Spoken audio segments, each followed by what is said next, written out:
Þakka ykkur fyrir að bjóða mér hingað. Þegar ég fór svona fyrst að hafa áhuga á loftslagsmálunum og ég bókmenntafræðingur, þannig að ég fæ aldrei að leika mig við gröf, þá var það fyrsta sem ég las mér til var það að maður tapaði alltaf ákveðnum fjölda áhorfandi hvert skipti sem maður sýndi graf, sem ég fannst þeirra frekar leiðilegt. En kannski felst í því líka að þegar við erum að ræða loftslagsmálin þá stundum svolítið erfitt að fara frá vitsmununum yfir í hjartastöðvarnar. Það er erfitt að tileinka sér gröfin á einhvers konar hátt sem manneskja, ef þannig má orðið komast. Og stundum það líka þannig að þessi gröf í besta falli líta út svona eins og myndir af málverk af nýlistasafni. Og þar sem þessi hnitakerfi eru ansi flókin. Svo vildi svo vel til að Alda Björk Valdimarsdóttir, eiginkona mín, hún gaf út ljóðabók núna í síðustu viku sem fjallar manneskjuna og loftslagsmálin, og eitt af því sem hún gerir í þessari ljóðabók sinni að velta fyrir sér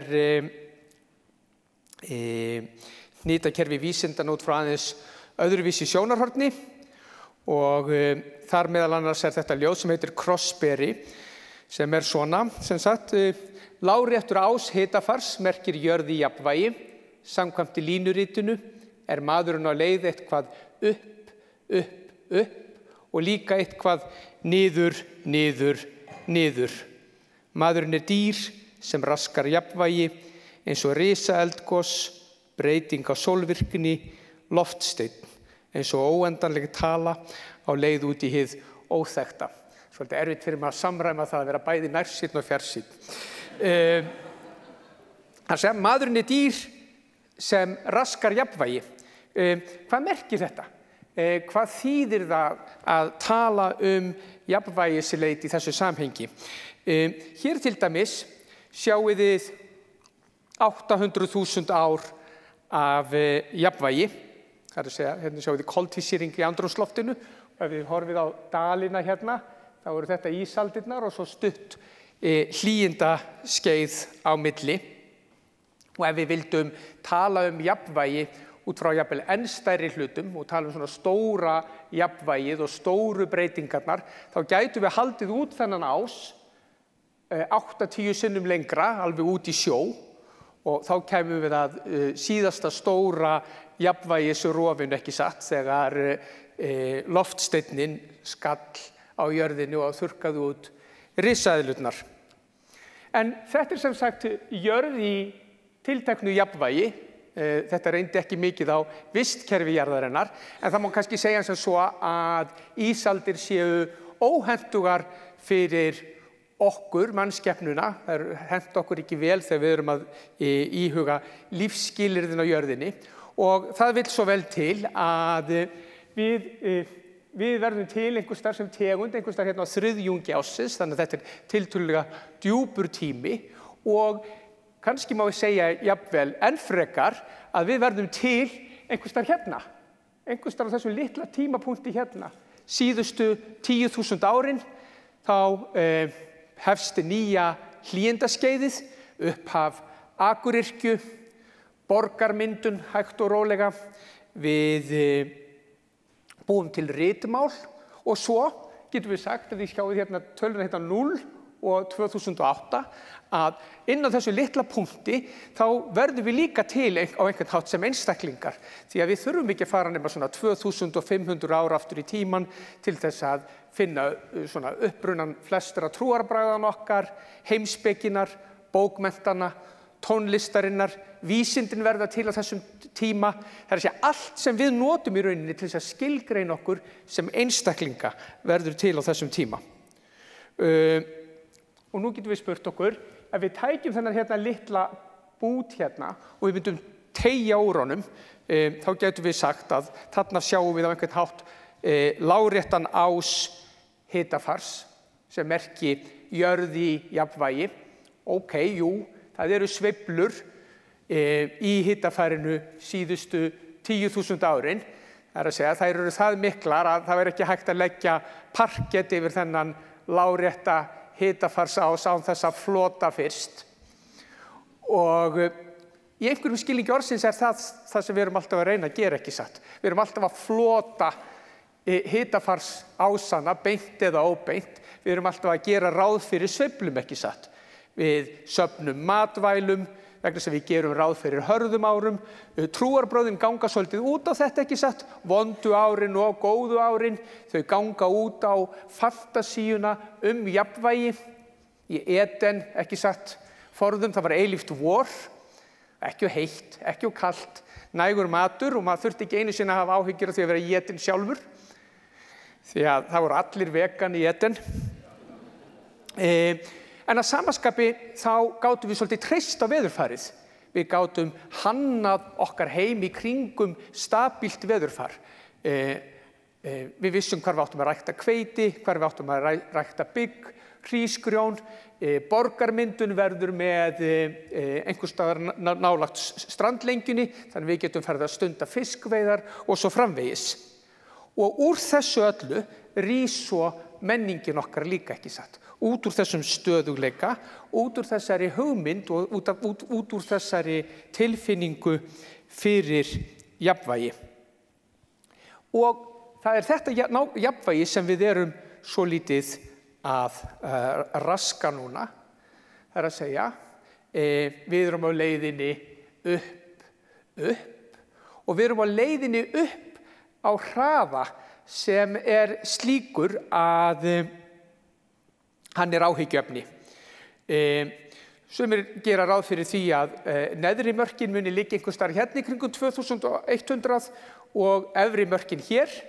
Þannig að ef við gerum ráð fyrir því að við endum einhvers staðar hér, þá vaxa líkurnar líka því að ýmsir náttúrulegir hvatar taki við og við höldum bara áfram. Það að segja að gamla jafnvægið raskist varanlega og það gerist á svo róttækan hátt að ekki verði aftur snúið. Og því drögum við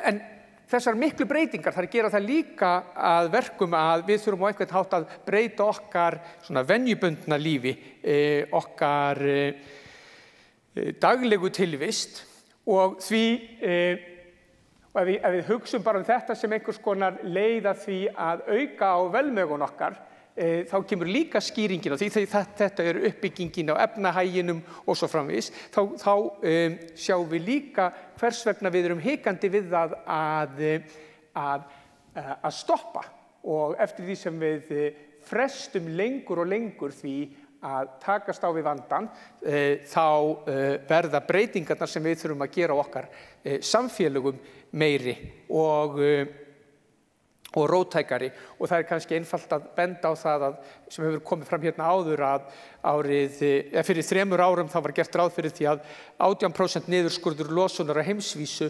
þyrfti að verða til þess að við næðum því að halda okkur undir 1,5 gráðum og við höfum sjálfur sér vitað þetta lengi.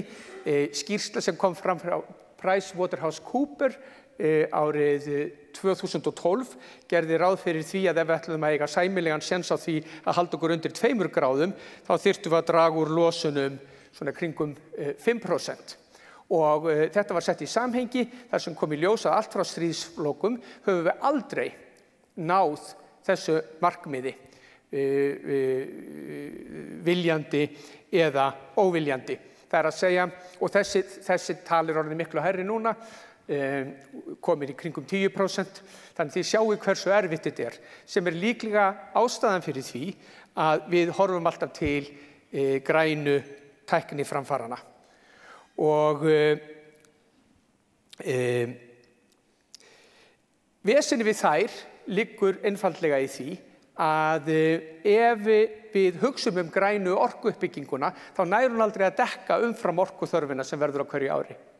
Það að segja, með þeirri veldisaukningu sem verður í til dæmis vind- og sólarorku, þá náum við ekki að dekka viðbótar orku þörfina. Það að segja, á hverju ári þá losum við meira af jarðefna eldsneyti en áður og sem svolítið kannski þvert á það sem við kannski búumst við þegar við ímyndum okkur það að nýja orkan leysi þá gömlu af hólmi. Hérna getið þið séð, við vorum að tala Spice Girls og svo framvegis. Hérna förum við alvöru að tala loftslagsmálin og þetta aukningin á kolanotkun í heiminum fram til 2010. Það hefur reyndar aðeins skánað síðan þá. Kannski eitt sem ég myndi vilja tala hérna að lokum og það það hvernig hægt að skoða þessa losun út frá sementsnotkun sem svona í kringum 5% af heildar losuninni. Sementsframleiðsla í heiminum í kringum 5% af heildarlosun. Að í Bandaríkjunum á 20. öldinni þá losuðu þeir í kringum 4,5 gigatonn af koltvísýringi gegnum sementi og þið getur kannski ímyndað ykkur hvað þetta mikið af sementi. Ég sem bókmenntafræðingur getur sagt að þetta rosalega mikið sement. Og en í samanburðinum þá losuðu Kínverjar milli 2011 og 2013 6,6 gigatonn sem 30 sinnum meira af rosalega miklu sementi. Og við þurfum ekki að stoppa þarna og hugsa losunina sem kemur af sementinu. Við eigum að spyrja okkur spurningarna í hvað fer þetta sement. Það fer í það að búa til nútíma infrastruktúr, í stóru borgirnar, í menntakerfið, í flugvellina, í vegina, í heilbrigðiskerfið. Meira að segja heilbrigðiskerfi verður problematískt í þessu samhengi vegna þess að til dæmis bókmenntafræðingar sem lifa fram að 40 losa ekki eins mikið eins og bókmenntafræðingar sem ná 85 ára aldri. Þannig að í einhverjum skilningi orðsins þá verður heilbrigðiskerfið að svona vandamáli ef það fylgir ekki ákveðin annar skilningur. Framtíðin á gluggunum. Mín kynslóð stendur inn með ferðatöskurnar tilbúnar, örugglega á leiðinni með geimskutlu eitthvert í leit af nýjum hnöttum. En þarna það sem mig langar kannski að koma það í lokum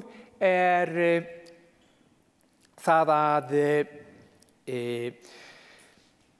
þetta fólk það stýrist af nákvæmlega sömu trú og þarna kannski forfeður okkar gerðu, en það trúin á hagvöxtinn, trúin á það að allt gangi upp, trúin á það að ekkert komi fyrir okkur og ég ætla að enda þessna á öðru ljóði eftir eiginkonu mína. Kristur kemur öllur jafnvægi.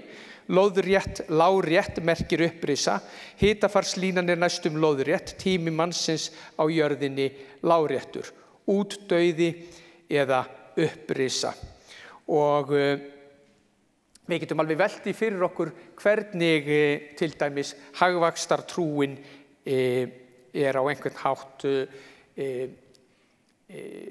jafn fráleit eins og kannski hugmyndin sem birtist í Völuspá jörð sem rísi eftir heimslitin eða hugmyndin það að endurkomu Krist sem stígi niður til jarðarinnar og leysa okkur frá öllu böli. En þetta þá líka í einhverjum skilningi orðsins trúin sem felst í því að í eftirsókninni eftir hið góða. Ég enda flesta mína fyrirlestra á því að ræða